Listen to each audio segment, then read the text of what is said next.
हा सगळा खेळ शेवटी एंट्री एक्झिटचा आहे.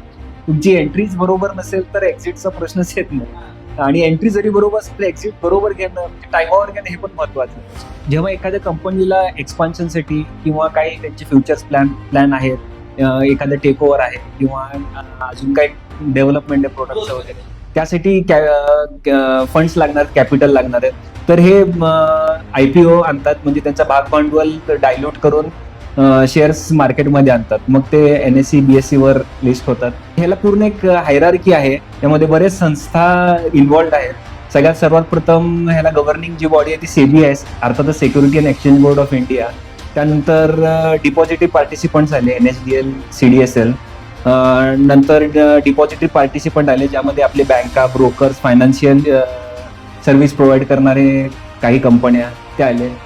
पूर्वी शेअर्स फिजिकल फॉर्ममध्ये ट्रेड होत होते किंवा देवाणघेवाण व्हायची. ते 1995 मध्ये इलेक्ट्रॉनिक फॉर्म आल्यानंतर डिमटेरियलाइज केले.